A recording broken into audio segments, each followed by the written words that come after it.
Assalamualaikum warahmatullahi wabarakatuh. Nama Muhammad Syahmi bin Bashirun.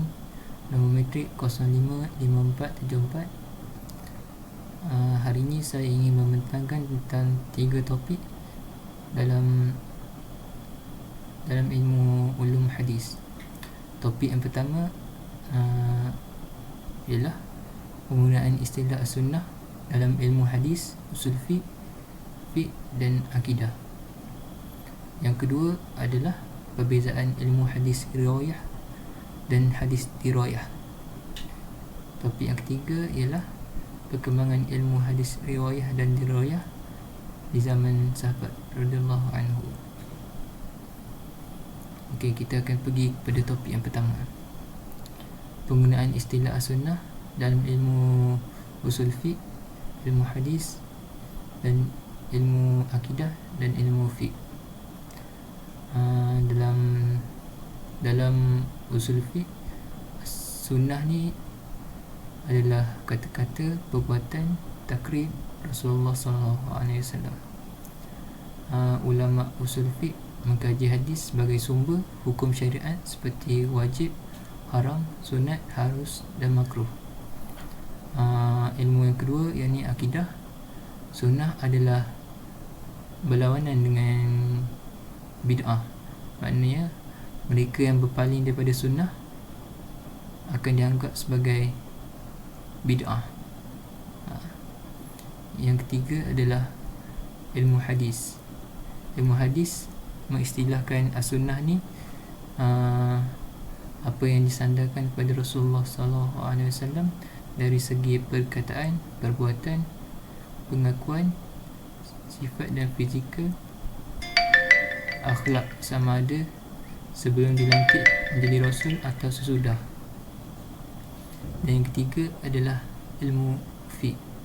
Sunnah dalam ilmu fiqh ni, sunnah diistilahkan sebagai perkara-perkara sunat yang akan dilakukan, bila dilakukan akan dapat pahala, dan jika ditinggalkan tidak berdosa. Okey, kita pergi ke topik yang kedua. Topik yang kedua adalah perbezaan ilmu hadis riwayah dan dirayah. Hadis riwayah ni suatu pengetahuan yang disandarkan kepada junjungan besar Nabi Muhammad SAW secara khusus, sama ada perkataan, perbuatan, takrif, sifat dan tingkah laku. Dan yang kedua, hadis dirayah ialah suatu ilmu untuk mengetahui keadaan sanad dan matan, sama ada diterima atau ditolak, serta perkara yang berkait dengannya. Okey, kita pergi ke topik yang ketiga. Perkembangan ilmu hadis riwayah dan dirayah di zaman sahabat radhiyallahu anhu. Hadis riwayah,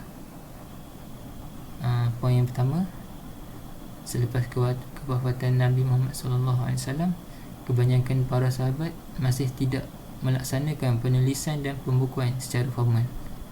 Maknanya para sahabat ni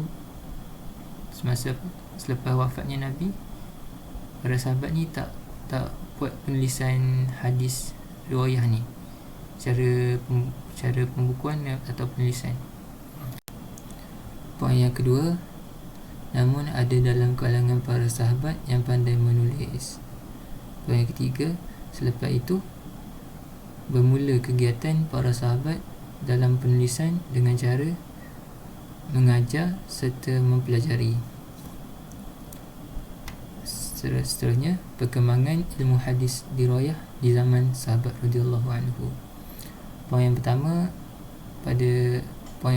hadis dirayah pada zaman sahabat radhiyallahu anhu, sekitar 40 tahun selepas hijrah, telah timbul fitnah yang dipelopori oleh golongan Syiah dan As-Sabaiyah. Poin yang kedua, perselisihan faham antara mereka dan ahli sunnah wal jamaah mendorong mereka mencari hujah berdasarkan syarak untuk menyokong pendapat mereka, tetapi gagal.